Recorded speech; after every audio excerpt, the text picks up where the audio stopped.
नमस्कार दोस्तों, लंबे ब्रेक के बाद हम आप लोग फिर से शुरू करते हैं भौतिक विज्ञान पढ़ना। पिछली क्लासेस में हमने विमा का अध्ययन किया, विमा के बारे में जाना और इससे जस्ट पिछली क्लास में हमने क्या पढ़ा मैं आपको एक बार फिर से याद दिला देता हूँ, उसको एक बार फिर से रिकॉल किए देता हूँ। हमने पिछली क्लास में पढ़ा कि बीमा का उपयोग, जैसे कि बीमा को कन्वर्टर के रूप में उपयोग किया जा सकता है। कन्वर्टर माने परिवर्तक के रूप में, माने बीमा से हम किसी दिए गए मात्रक को किसी दूसरे एक प्रणाली में दिए गए किसी मात्रक को किसी दूसरी प्रणाली में के मात्रकों के रूप में बदला जा सकता है। जैसे कि हमने बताया था कि एनकेएस पद्धति में चाल का मात्रक अगर मीटर पर सेकंड है तो इसी मात्रक को हम सीजीएस पद्धति में क्या पाते हैं कि सेंटीमीटर पर सेकंड हो जाता है, मगर इसकी जो इकाई होती है, मतलब संख्याएं होती हैं, वो भी आपस में बदल जाती हैं। वो कैसे बदलती हैं, कितना बदलती हैं, n1 n2 से बड़ा होता है कि n2 n1 से बड़ा कब हो जाता है, कैसे हो जाता है, ये इससे बड़ा है कि छोटा है, ये सब हमने पिछली क्लास में देख लिया।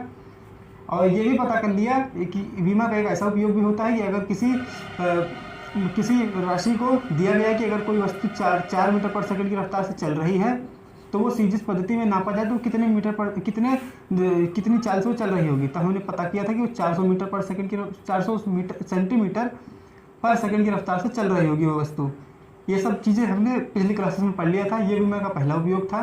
बीमा का दूसरा उपयोग था कि हम किसी भी दिए गए भौतिक समीकरण को, जैसे कि कोई भी समीकरण ले लीजिए, उसको हम ये चेक कर सकते हैं कि वो बीमा के आधार पर, बीमी विश्लेषण के आधार पर, डायमेंशनल एनालिसिस के आधार पर क्या वो दिया गया भौतिक समीकरण सही है या नहीं सही है।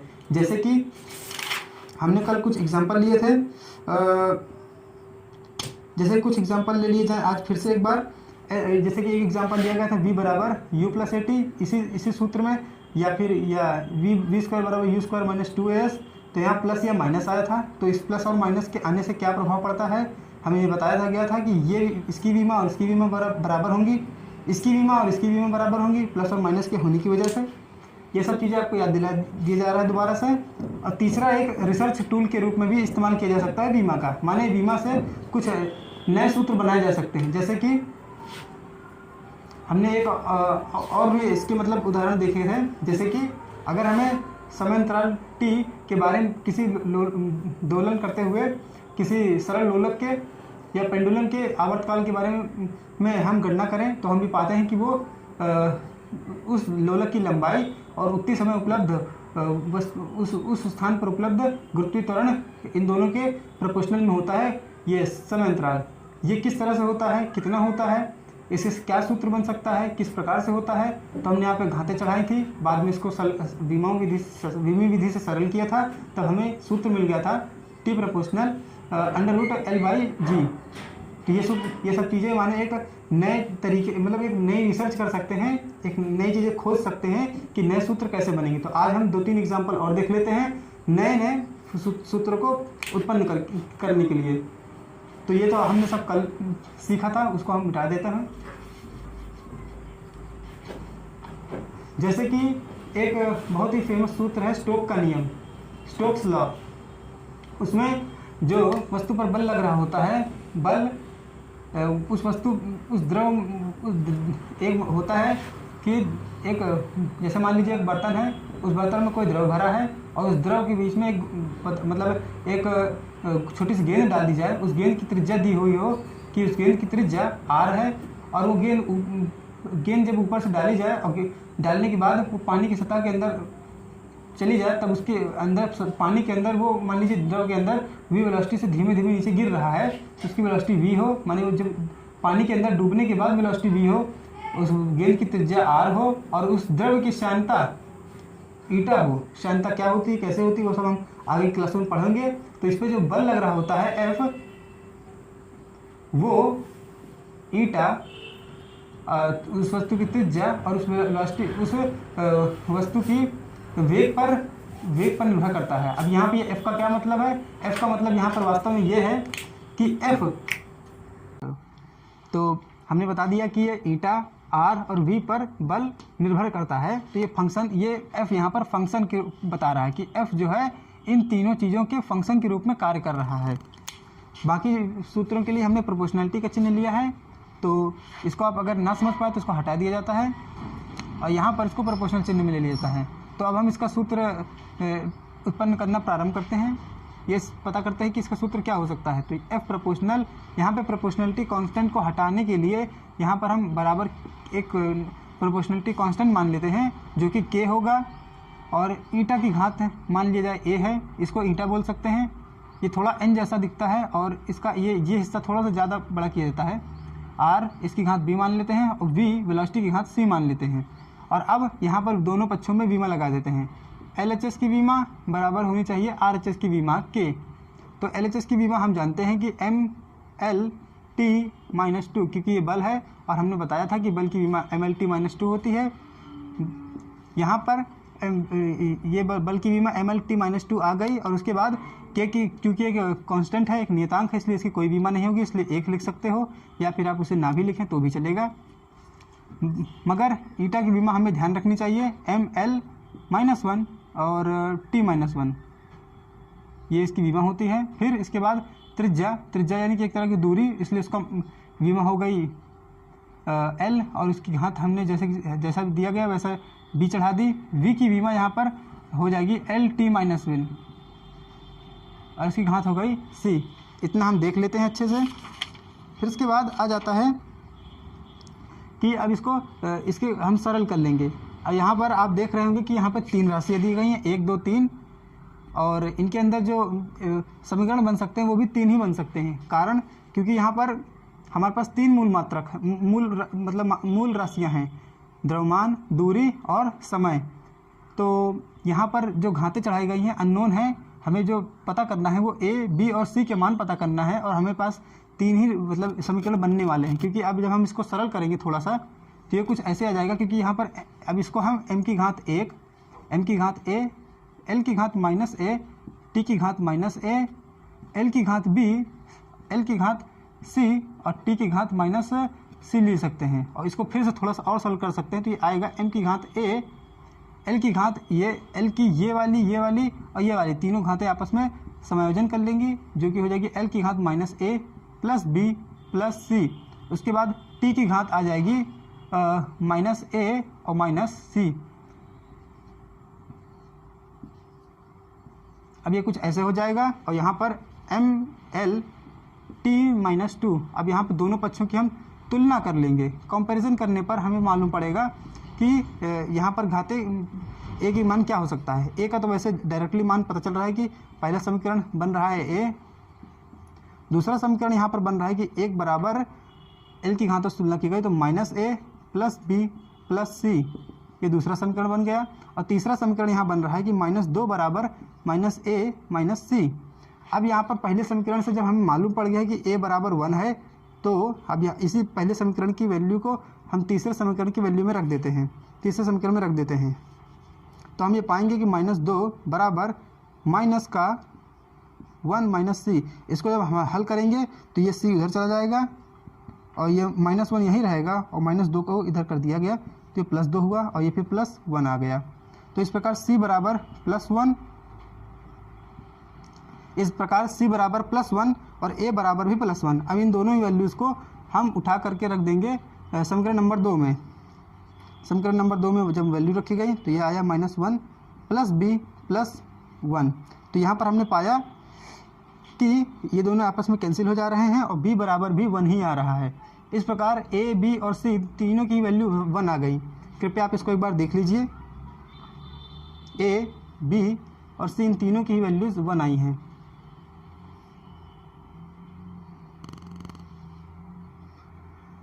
अब ये मालूम पड़ता है कि जब इन तीनों की वैल्यूज़ 1 आई हैं तो यहाँ पर जो f होगा वो ईटा, r और v पर r की तीनों की ही एक एक घात पर निर्भर करेगा। इसलिए जब स्टोक का सूत्र बनेगा, बल के लिए जो सूत्र बनेगा वो कुछ होगा f बराबर k इंटू ईटा की पावर 1, r की पावर 1 और v की पावर 1। इसका मतलब f बराबर, यहाँ पर जो स्टोक्स ने सिद्ध करके दिखाया था कि k की वैल्यू 6 पाई होती है, तो इसलिए इसका जो सूत्र बन जाएगा 6 पाई ईटा r v हो जाएगा। यही स्टोक का नियम है जो कि यहाँ पर अपने सिलेबस में केवल बीमी विधि से हल करके दिखाया गया है। और यहाँ पे 6 पाई कैसे आएगा वो आप अगले सिलेबस में पढ़ सकते हैं, कृपया आप इसको एक बार देख लीजिएगा एक बार। अब हम चलते हैं अगले सूत्र पर। अगला सूत्र यहाँ पर है कि अगर दिया जाए कि हमें मालूम पड़ जाए किसी प्रयोग से कि किसी वस्तु पर लग रहा बल, उस वस्तु के द्रव्यमान, उस वस्तु के वेग और उस वस्तु की त्रिज्या, जो मान लीजिए कि वस्तु कोई गोलाकार वस्तु है, उस वस्तु की त्रिज्या r है, वो वस्तु v वेग से गति कर रही है और उस वस्तु का द्रव्यमान जो है वो m है, तो उस वस्तु पर लग रहे बल की गणना करना है। तो हमें बस केवल विमी विधि से गणना करना है, जिसलिए हमें किसी नितांक वितांक को ध्यान में रखने की कोई जरूरत नहीं। इसलिए हम यहाँ पर सीधे f प्रोपोर्शनल हटा करके प्रोपोर्शनलिटी कांस्टेंट के मान लेते हैं और m की घात a, v की घात b और r की घात c मान करके इसको हल करते हैं। फिर से विमी दोनों पक्षों की विमाएँ LHS की विमा बराबर RHS की विमा होनी चाहिए और f की विमा हम लगा देते हैं यहाँ पर MLT-2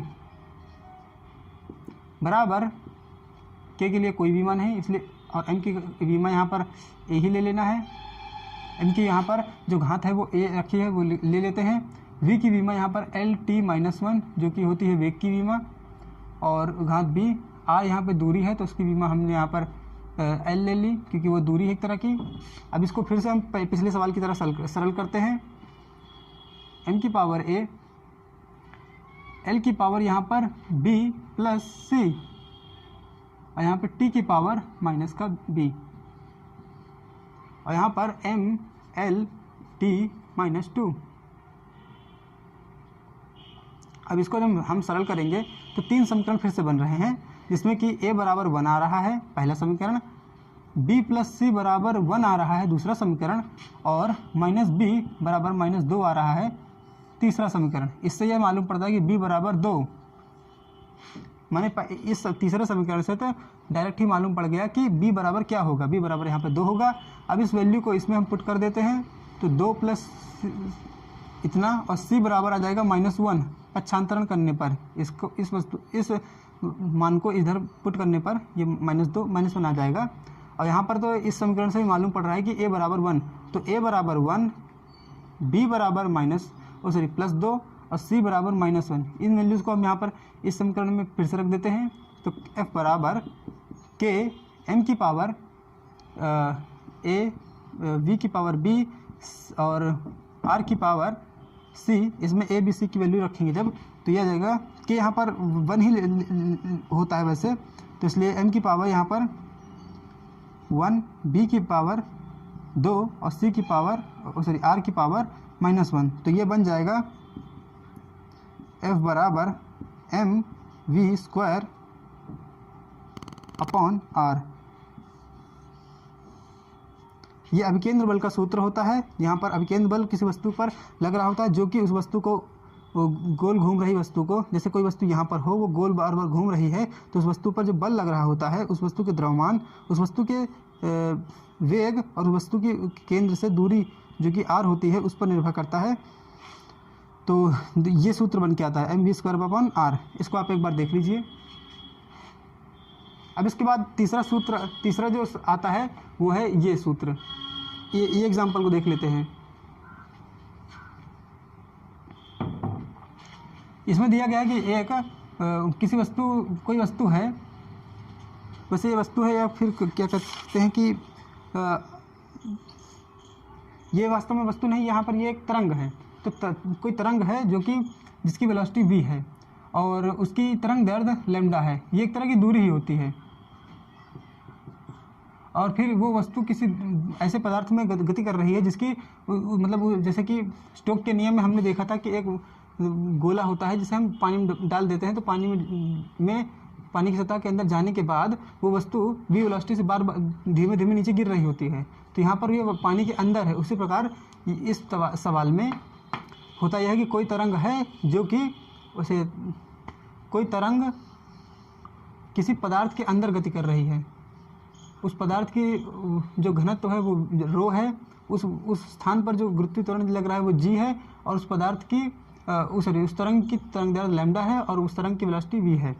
तो यहाँ पर ये सब कुछ दिया हुआ है और यहाँ पे हमें पता करना है कि इनका सूत्र क्या बनेगा। तो फिर से हम घाते A, B और C मान लेते हैं और विमीय विधि से इसे निकाल के देखते हैं। दोनों पक्षों की विमा बराबर होनी चाहिए और हम विमा लगा देते हैं। इसकी विमा होती है LT-1, वो हमने लिख दिया। यहाँ पर हम n की घात 0 भी मान सकते हैं, बराबर यहाँ पर विमा निकालनी है इसलिए हम बराबर ले रहे हैं। प्रोपोर्शनलिटी कांस्टेंट वैसे भी उसकी विमा एक ही हो जाएगी। L एक तरह की दूरी होती है इसलिए इसकी विमा L की पावर A हो गई। फिर रो यानी कि डेंसिटी यानी कि घनत्व, और घनत्व होता है जैसे कि पहले बताया गया था, घनत्व बराबर होता है द्रव्यमान बटे आयतन। तो घनत्व की जो विमा होगी वो m और आयतन का हो गया -3। आयतन नीचे है, m ऊपर है, तो ml अपॉन ऐसे ये ऊपर जाएगा तो ये ml-3। तो यहाँ पर ml-3 की होल पावर b और c जो कि एक g जो कि गुरुत्वीय त्वरण है उसकी डायरेक्टली विमा होती है L-2 जिसकी घात चढ़ेगी c। अब इसको फिर से हम पहले सवालों की तरह सरल कर लेते हैं। तो हम पाएंगे कि m की पावर b एक साइड, दूसरी बात में l तीनों एक साथ, l की power a -3v plus c और t की यहाँ पर विमा डायरेक्टली आ रही है -2c। तुलना करना होगा इसको हमें इस पक्ष से जिसमें कि n की विमा 0 है, इसलिए b बराबर यहाँ पर पहले ही समीकरण से आ जाता है कि b बराबर 0 होगा और a -3b प्लस c बराबर 1 आ रहा है और -2c बराबर -1 आ रहा है। तो c बराबर 1/2 आएगा। हल करने पर माइनस से माइनस कैंसिल हो जाएगा, ऐसे कुछ माइनस से माइनस कैंसिल हो जाएगा और यहाँ पे 2 जो है पक्षांतरण करने पर हाफ में आ जाएगा और यहाँ पर इन दोनों की वैल्यूज रख दी जाएंगी। तो a -3/0 plus half upon equal to 1। तो यहाँ पे a बराबर 1 - हाफ, तो a बराबर 1/2। तो यहाँ पर a बराबर 1/2, c बराबर 1/2 और b बराबर 0। इन तीनों की वैल्यूज इसमें रख दी जाए तो हम सूत्र पता कर सकते हैं, वो है v बराबर k ऑफ लैम्डा की पावर a, रो की पावर b और g की power c। a b c ऊपर लिखे उनकी वैल्यूज डायरेक्टली पुट की जाए तो v बराबर यहाँ पर लैम्डा की पावर 1/2 और रो की पावर 0 और c की पावर 1/2। अब यहाँ पर जब किसी संख्या की घात किसी भी संख्या की घात अगर 0 हो जाती है तो उस वस्तु का उसका मान 1 हो जाता है, माने उसका अस्तित्व एक तरीके से नकार दिया जाता है। तो v बराबर अंडर रूट लैम्डा g, इसका सूत्र कुछ बन के आएगा। और यहाँ पर आप प्रोपोर्शनलिटी कांस्टेंट के लिए रूप में k मान सकते हैं। अब आप ये पाएंगे कि यहाँ पर एक रोचक चीज़ देखने को मिली कि जो कोई मतलब क्या कहते हैं सवाल में दिया गया था 3 भौतिक राशियों पर एक भौतिक राशि निर्भर कर रही है, मगर अंत में सवाल में ये पता हुआ कि जो v है वो मतलब निर्भर ही नहीं कर रही है किस पर, किसी दी गई भौतिक राशि घनत्व पर। तो ऐसा भी हो जाता है कई बार कि सवाल में दिया तो रहता है कि हाँ ये वस्तु पर दी गई भौतिक राशि इस दी गई भौतिक राशि पर निर्भर कर रही है, मगर वो निर्भर बाद में नहीं भी करती है, ऐसा हो भी सकता है।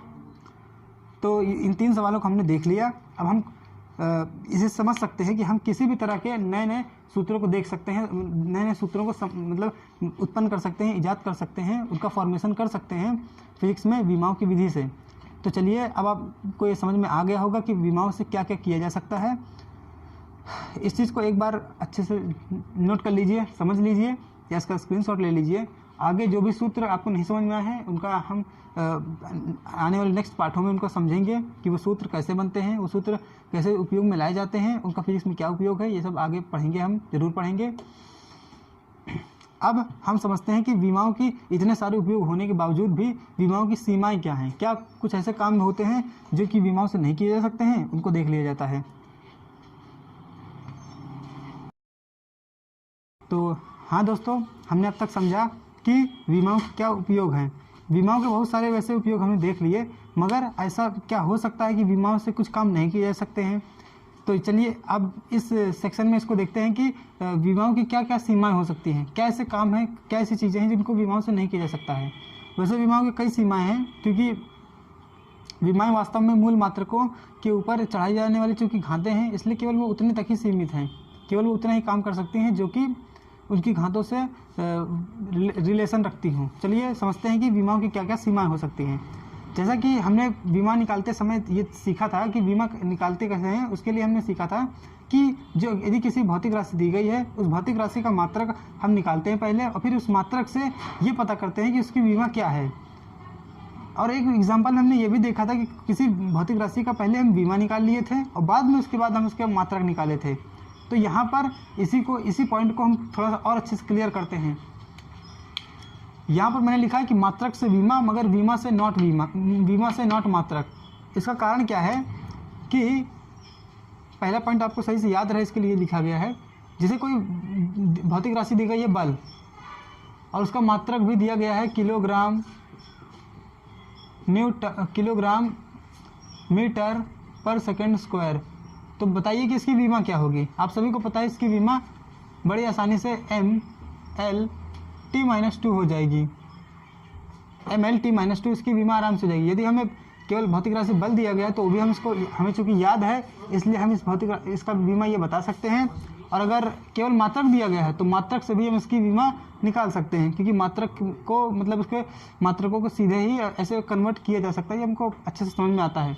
मगर अगर कोई बीमा दे दी जाए, कोई भी बीमा दे दी जाए और कहा जाए कि उसका क्या कहते हैं, वो क्या होगा उसका मात्रक, जैसे कि ML2T-2, ये एक भौतिक राशि बीमा दे दी जाए। अब कहा जाए कि ये बीमा किस भौतिक राशि की या किस भौतिक राशि की ये बीमा है, तो ये बीमा हम नहीं बता सकते हैं कि किस मतलब स्पेसिफिक या किस स्पेशल या किस विशेष भौतिक राशि की ये बीमा है, ये बताना मुश्किल है। क्योंकि किसी भी भौतिक राशि की बीमा हो सकती है कि कई भौतिक ऐसी राशियाँ भी होती हैं जिनकी बीमाएं एक ही बराबर होती हैं। जैसे कि बताया गया था कि कार्य की बीमा भी ML2T-2 होती है। ऊर्जा की भी बीमा ML2T-2 होती है। ये दोनों राशियाँ तो होती हैं जिनकी बीमा ML2T-2 होती हैं। इसके अलावा भी बल आघूर्ण की बीमा भी ML2T-2 होती है। इसका मतलब ये कि अगर कोई बीमा दी गई है तो डायरेक्टली उसकी ये नहीं बता सकते हैं कि वो किस भौतिक राशि की बीमा है। इसलिए ये बीमा का एक थोड़ा सा दोष है कि बीमा से किसी मात्रक का बीमा तो मालूम की जा सकती है, मगर बीमा से वो मात्रक या वो भौतिक राशि नहीं पता की जा सकती वो किसकी स्पेसिफिक बीमा है। जैसे कि इसके अलावा और भी हैं, जैसे कि आपने को बताया गया होगा कोणीय संवेग की जो बीमा होती है वो, अब जैसे कि कोणीय संवेग दिया गया है, अब आपको याद नहीं है कि कोणीय संवेग की बीमा क्या है, मान लीजिए आप भूल गए, तो कोणीय संवेग का सूत्र जरूर याद रखिए। L बराबर, यहाँ पे कोणीय संवेग को L से प्रदर्शित किया जाता है, L बराबर R/P। R क्या है, दूरी है, L P की बीमा हो गई MLT-1। तो यहाँ पर तुरंत ही ML2T-1 आप ये तुरंत याद रख सकते हैं, मतलब तुरंत आप निकाल लीजिए दिमाग में। इतना छोटा सा स्टेप आप दिमाग में जल्दी जल्दी कर सकते हैं। तो इस प्रकार से आपको कभी भी भूलने का डर नहीं रहेगा कि कोणीय संवेग की किसी की भी बीमा क्या होती है। अब कह दिया जाए कि ये किस भौतिक राशि की बीमा है, ये बीमा किस भौतिक राशि की है, तो अभी तो आपको मालूम पड़ गया कि कोणीय संवेग की है, कोणीय संवेग की बीमा है। मगर वास्तव में कोणीय संवेग के अलावा भी एक प्लांक नियतांक नाम की एक नियतांक होता है, प्लांक नियतांक इसको प्रदर्शित करते हैं H से। इसकी भी बीमा यही होती है ML2T-1। तो अब आशीष लोहा इसमें कहाँ रेट चल रही है, लोहा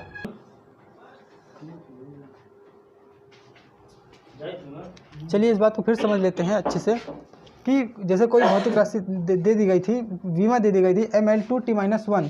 अब पूछ लिया जाए कि ये किसकी भौतिक राशि है, तो ये कोणीय संवेग की भी भौतिक सही बीमा हो सकती है, और यही भौतिक बीमा क्या कहते हैं, इस भौतिक राशि प्लांक नियतांक की भी बीमा हो सकती है। इसलिए बीमाओं का एक छोटा सा दोष है कि किसी बीमा से ये नहीं पता किया जा सकता कि वो किस भौतिक राशि की बीमा है। कृपया आप इसको थोड़ा सा ध्यान दे दीजिए।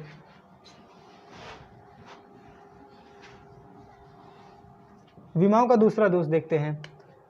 विमाओं का दूसरा दोष ये है कि जितने भी हम नियतांक देखते हैं, जैसे कि छोटे मोटे नियतांक, जैसे कि हमने देखा होगा कई बार F बराबर K mv²/r। अब यहाँ पे K की विमा क्या होगी ये डिसाइड कर पाना मुश्किल है, ये पता कर पाना मुश्किल है। अब जैसे कि कोई और छोटा सूत्र आ गया था पिछली बार, F बराबर 6 पाई ईटा आर वी, हमने ये सूत्र सिद्ध किया था, मगर वहाँ पे हमने तब लिया था K। अब K की वैल्यू यहाँ पर हमने बाद में पता की थी 6 पाई, मगर इसकी विमा जो होती है वो विमाहीन होता है। इसकी विमा मतलब क्या कहते हैं, ये इसकी विमा कुछ नहीं होती है, इसकी विमा आप कह सकते हैं M0 L0 T0 होती है, क्योंकि ये ना अंक होते हैं। तो विमाओं का एक छोटा सा दोष ये है कि जितनी भी संख्याएं हैं, अंक हैं और इस तरह के नियतांक हैं, उनकी विमाएं नहीं होती हैं। मात्रकहीन नियतांकों के कोई भी विमा नहीं होती है, वो भी विमाहीन होते हैं।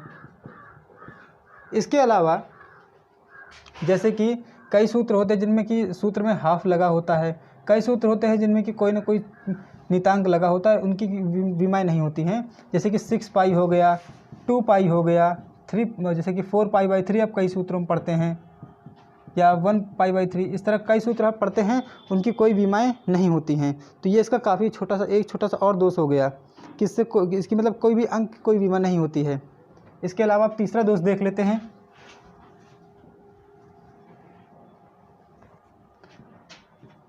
तीसरा दोष, अब दूसरा दोष आपने देखा कि अंक की नो डायमेंशन, अंक की कोई विमा नहीं होती है, कोई विमा नहीं।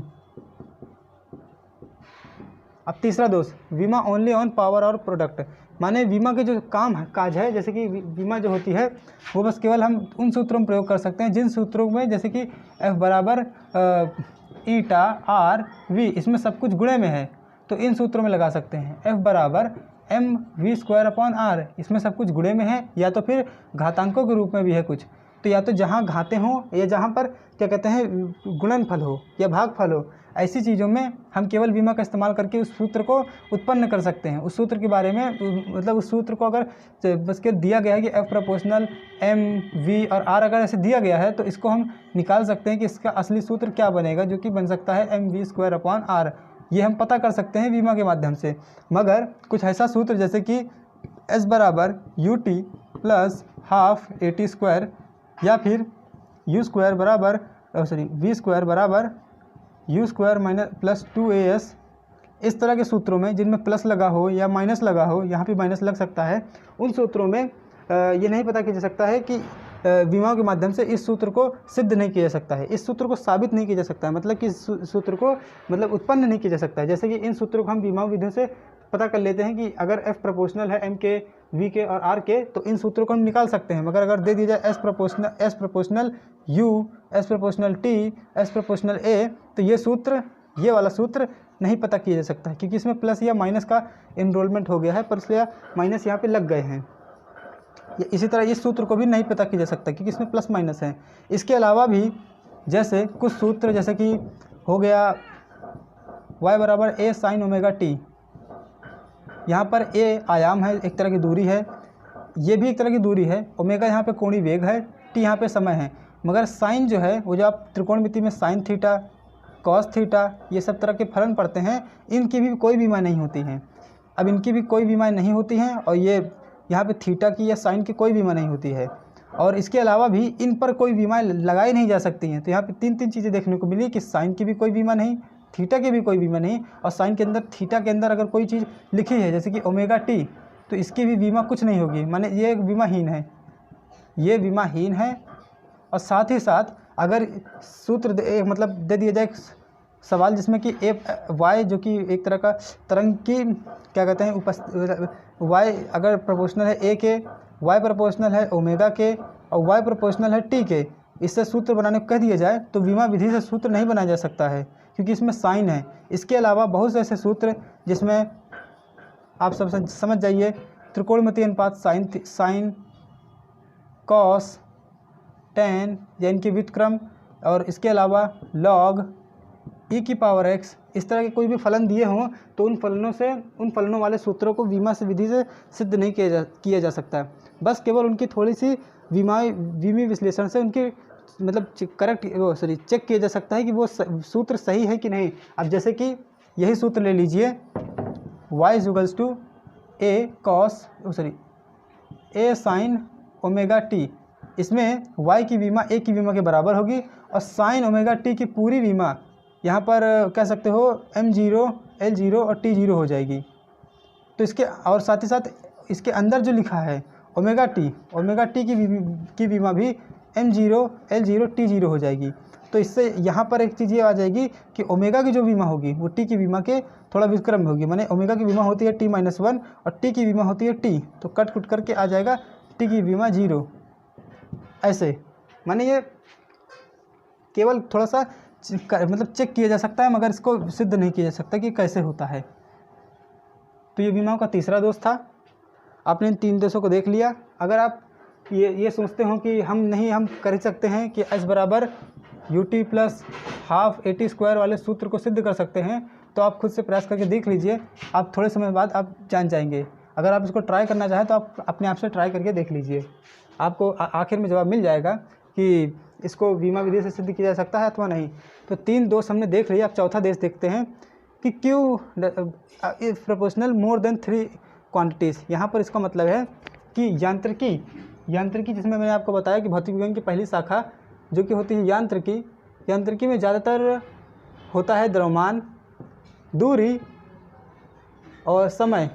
यही 3 राशियों को ज़्यादा मतलब यूज़ होता है। अधिकतर सभी भौतिक राशियों सभी जो यांत्रिकी की राशियां हैं जैसे कि समय, दूरी, ये सब तरह की वो सभी का उन सभी में m, l या t या तीनों में से कोई 2 इस तरह की भौतिक राशियां लेकर के कोई ना कोई भौतिक राशि बनती है।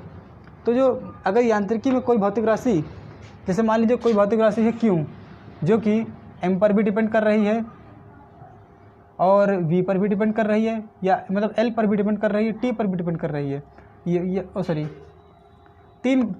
वैसे तो ज़्यादातर हमने क्वेश्चन किए हैं उनमें 3 भौतिक राशियाँ इधर होती हैं और 1 भौतिक राशि इधर होती है, जो कि एक भौतिक राशि किसी छोटी 3 भौतिक राशियों पर निर्भर करती है।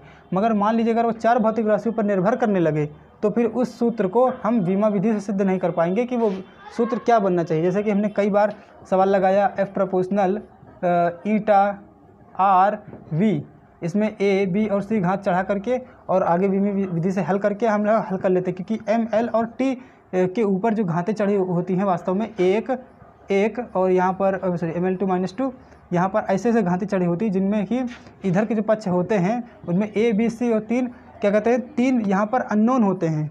अननोन माने 3 ज्ञात करने के लिए राशियाँ होती हैं। इसको फिर से देख लेते हैं कि जैसे कोई भौतिक राशि F है तो F भौतिक जैसे कि हमने देखा था कि F को 3 राशियों पर डिपेंड करता था, ईटा, R और V। इनके भी जो क्या कहते हैं इनके अंदर जो भी भौतिक राशियाँ होती थी जो मूल मात्रक होते थे m, l-1, t-1 या r की पावर कुछ भी या v की पावर lt-1, इनमें जो भौतिक राशियाँ मतलब छोटी मात्रक प्रयुक्त किए गए हैं वो भी या तो m है या तो l है या तो t है या तो इन तीनों में से कुछ लेकर के कराए गए। जैसे कि l है, यहाँ पर l और t दोनों है और यहाँ पे तीनों ही हैं और इसके अंदर जो है ये भी तीनों हैं। तो यहाँ पे m की तुलना करने के लिए यहाँ पर एक इक्वेशन बनती है, यहाँ पर एक इक्वेशन बनती है, यहाँ पे एक इक्वेशन बनती है, टोटल 3 इक्वेशन बनती हैं। और यहाँ पर मेरे पास समीकरण हल करने के लिए जो समीकरण बनते हैं वो 3 बनते हैं और साथ ही साथ जो ये होते हैं ये अज्ञात राशियाँ वो भी 3 ही होते हैं। तो इसलिए ये सूत्र हल मतलब सिद्ध किए जा सकते, मतलब इन सूत्रों को उत्पन्न नहीं किया जा सकता था। इन सूत्रों को मतलब पता किया जा सकता था कि इनमें ये ए बी और सी के मान क्या होंगे। मगर अगर कोई क्वेश्चन ऐसा हो जिसमें कि भौतिक राशि कोई दी गई हो क्यों और वो डिपेंड कर रही हो 4 राशियों पर, जैसे कि मान लीजिए m ऐसे कुछ भी या रेंडमली कुछ भी मान लीजिए, d मान लीजिए, यहाँ पर t मान लीजिए, यहाँ पर हम घाते चढ़ाएंगे a b c और मान लीजिए यहाँ पर d ना लीजिए, यहाँ पर कुछ भी f ले लीजिए और यहाँ पर d मान लीजिए। तो यहाँ पर m, l और t के रूप में ही इस भौतिक चूँकि ये यांत्रिकी की ये भौतिक राशि मान लीजिए यांत्रिकी की है और यांत्रिकी में 3 ही भौतिक राशियों 3 ही मूल मात्रकों का प्रयोग किया जाता है। तीन ही विमाएँ होती हैं, तीन ही मतलब ये वाले मूल मात्रक होते हैं। तो यहाँ पर जो भी घातें होंगी 1, 2 या 3 ऐसे कुछ भी मूल मात्रक होंगे, विमाएँ होंगी, वो यहाँ पर अननोन 4 होंगे, अज्ञात राशियाँ 4 हो जाएंगी। और जबकि यहाँ पर चूँकि m के ऊपर एक ये चीज़ें 3 हैं, तो यहाँ पे 3 ही समीकरण बनने पाएंगे। अब यहाँ पर समीकरण 3 बन पाएंगे और अज्ञात राशियाँ चूँकि 4 हैं, इसलिए आपको मालूम होगा कि अगर 4 जैसे 3 समीकरण हैं तो उनसे हम 3 ही अज्ञात राशियों को ज़्यादा से ज़्यादा पता कर सकते हैं। जो माने होता नहीं, गणित में एक तरीका होता है कि अगर समीकरण हल करने हैं तो अगर जितने समीकरण हों जितने अज्ञात राशियाँ हों, उनको पता करने के लिए उतने ही समीकरण चाहिए होते हैं। उनसे कम अगर अज्ञात समीकरण हैं तो फिर नहीं पता किया जा सकता। माने कि अगर 4 अज्ञात राशियाँ हैं तो उनको पता करने के लिए 4 समीकरण होने ही चाहिए। अगर 3 हैं तो फिर पता कि नहीं किया जा सकता कि वो इन अज्ञात राशियाँ जैसे ए बी सी डी की वैल्यू पता नहीं की जा सकती है, क्योंकि समीकरण हल ही नहीं हो पाएंगे, क्योंकि समीकरणों की संख्या ही यहाँ पे कम है। इस प्रकार से हम समझ सकते हैं। हमने देख लिया कि विमाओं का चौथा दोष क्या है, कि अगर समय का कोई भौतिक राशि दी गई है, उसमें वो 4 राशियों पर अगर निर्भर कर रही है तो उसमें 4 अज्ञात हो जाएंगे, 4 अज्ञात घाते हो जाएंगी, जिनको पता करने के लिए समीकरण 3 ही उपलब्ध हो पाएंगे, क्योंकि उस भौतिक राशि की जो विमाएँ होंगी वो 3 ही होंगी, क्योंकि वो भौतिक राशि यांत्रिकी की हो रही होगी। अगर ऐसा यांत्रिकी में है तो ऐसा नहीं हो पाता, इसलिए भौतिक राशि विमाओं का ये चौथा दोष है। अब हम समझते हैं विमाओं का 5वां दोष क्या है, और आखिरी लास्ट बट नॉट लीस्ट। अब देखते हैं 5वां दोष। यहाँ पे लिखा है quantity proportional to same dimensional quantities. माने ये क्या है 5वां दोष? ये कह रहा है कि जैसे कोई भौतिक राशि है, मान लीजिए y यहाँ पर है यंग प्रत्यास्थता गुणांक। यंग प्रत्यास्थता गुणांक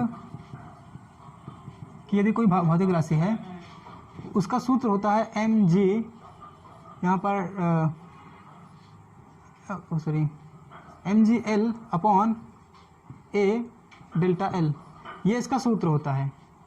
अब यहाँ पर a जो होता है वो पाई r स्क्वायर भी है वैसे तो इसको आप रखे चाहे रखें, मगर कहने का यह है कि इसका जो सूत्र होता है इसको हम वीमा विधि से सिद्ध नहीं कर पाएंगे, वीमा विधि से इसको प्रूफ नहीं कर पाएंगे। इसकी उत्पत्ति, इसका मतलब उत्पन्न करना हो तो हम वीमा विधि से, जिस तरह हम F proportional mv square upon r इस वाले सूत्र को सिद्ध कर ले जाते हैं, उसको हम वीमा विधि से सिद्ध कर सकते हैं, मगर इसको नहीं कर पाएंगे।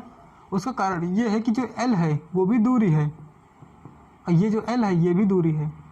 ये वास्तव में L जो है किसी भी किसी वस्तु की प्रारंभिक लंबाई है, और जो डेल्टा L है उस लंबाई में होने वाली वृद्धि है।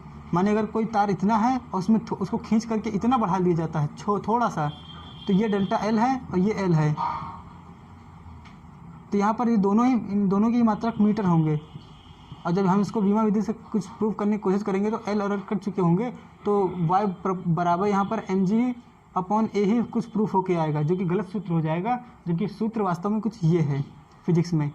तो यहाँ पर क्या कहते हैं, विमाओं का 5वां दोष ये है कि कोई भी ऐसी भौतिक राशि जो कि दो समान मात्रकों वाली, 2 समान विमाओं वाली राशि पर अगर निर्भर कर रही है तो उसका सूत्र विमा विधि से प्रूफ नहीं किया जा सकता है।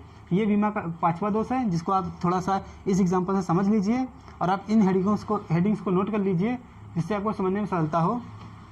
पहले तो इस बात को हम एक बार फिर से रिवाइज कर लेते हैं कि विमाओं का पहला दोष है कि विमाओं में मात्रकों से विमा पता की जा सकती है, मगर विमाओं से मात्रक पता नहीं किए जा सकते हैं, क्योंकि कोई दी गई भौतिक विमा उसके एक से अधिक मात्रक हो सकते हैं, मतलब कोई एक से अधिक मात्रकों के विमाएँ सेम हो सकती हैं। और इसके जैसे कि ये ऊर्जा थी, ये ऊर्जा की भी बहुत बीमा है, यही बलाघूर्ण की भी बीमा है। इसके अलावा m और L2T-1 mL2T-1 ये कोणीय संवेग की भी बीमा है और प्लांक कांस्टेंट की भी बीमा है, इसलिए नहीं पता किया जा सकता कि किसकी बीमाएँ हैं। इसके अलावा बहुत सारे अंकों की कोई बीमा नहीं होती है, इसको आप ध्यान रखेंगे। जितने नियतांक होते हैं मात्रकहीन नियतांक, उनकी बीमा नहीं होती है। जितनी भी बीमाएँ होती हैं उनको हम बस केवल गुणा या घातांक के रूप वाले सवालों में ही, गुणा या भाग वाले सवालों में ही अप्लाई कर सकते हैं। कि विमाओं का तीसरा दोष आपने समझा कि विमाओं का जो तरीका है या विमाओं के से जो हम चीज़ों को सिद्ध करते हैं वो केवल घातांकों वाले या फिर गुणा वाले फलनों में ही कर सकते हैं, जैसे साइन, कॉस, त्रिकोणमितीय अनुपात, लॉग, e⁻x जैसे अलग अलग फलनों में इनका उपयोग करने पर कोई फ़ायदा नहीं मिलता है, जैसे कि y बराबर a sin ओमेगा t। इस तरह के सवालों में हम ये नहीं पता, इस सूत्र को हम वीमा से विधि से सिद्ध नहीं कर पाएंगे, मतलब इसको प्रूफ मतलब इसको उत्पन्न नहीं कर पाएंगे। हाँ, बस इसके अलावा इनमें यह है कि हम ये पता कर सकते हैं कि ये विमाओं की विधि से ये पता कर सकते हैं ये सूत्र सही है या नहीं सही है, बस केवल इसके सही या गलत होने का चेक कर सकते हैं बस केवल इसमें। अब विमाओं का चौथा दोष कि कोई भी क्वांटिटी अगर 4 राशियों पर डिपेंड 3 से ज़्यादा राशियों पर डिपेंड कर रही है तो फिर वो भौतिक राशि यांत्रिकी में वो भौतिक राशि उसको हम विमा विधि से प्रूफ नहीं कर पाएंगे, उसको मतलब वो नहीं कर पाएंगे, उत्पन्न नहीं कर पाएंगे, मगर उसका बस केवल ये है कि उसको बस केवल हम इसी प्रकार ये चेक कर सकते हैं कि वो विमा विधि से वो सूत्र सही है कि नहीं सही है। इसी प्रकार पांचवा दोष ये था कि अगर कोई भौतिक राशि y बराबर mg/l upon a delta L, इस तरह कोई भौतिक राशि है जो कि दो समान भौतिक राशियों पर निर्भर करती है, दो लगभग समान मात्रकों वाले या समान विमाओं वाली भौतिक राशियों पर निर्भर कर रही है, तो वो फिर ऐसी भौतिक राशि को विमा विधि से प्रूफ नहीं किया जा सकता है, मतलब इसको ये नहीं किया जा सकता कि इसको हम उत्पन्न कर लें, जिस तरह कि हम बाकी चीज़ों को प्रूफ कर लेते हैं, जैसे mv²/r वाले सूत्रों को हम उत्पन्न कर लेते हैं। अगर हमें बस केवल ये पता हो कि f की चीज़ों पर निर्भर कर रहा है, अगर ये दे भी दिया जाए कि y यहाँ पर m g a l और डेल्टा एल जैसी राशियों पर निर्भर कर रहा है तो हम इस सूत्र को उत्पन्न नहीं कर पाएंगे। ये इस विमाओं का पांचवा दोष है। कृपया आप इसको ध्यान में रख लीजिए और इस सूत्र को भी थोड़ा नोट कर लीजिए। एक ही जगह हम यहाँ पर πr² कर लेते हैं और डेल्टा एल। अगले लेक्चर में हम ये देखेंगे, इस विमाओं से रिलेटेड कुछ सवाल करेंगे। बाकी इससे पहले के लेक्चर्स को देखने के लिए कृपया आप डिस्क्रिप्शन बॉक्स में नीचे जाइए और पुरानी वीडियोस के लिंक देख लीजिए। आगे आने वाले समय में हम बहुत सारी इंटरेस्टिंग चीज़ें करने जाएंगे। कृपया आप इस चैनल को सब्सक्राइब करके रखें ताकि आपको हमारे नए वीडियोस की नोटिफिकेशन मुफ्त में मिल जाए। सब्सक्रिप्शन पूरी तरीके से फ्री है, कृपया आप इसको कर लीजिए। थैंक यू, धन्यवाद।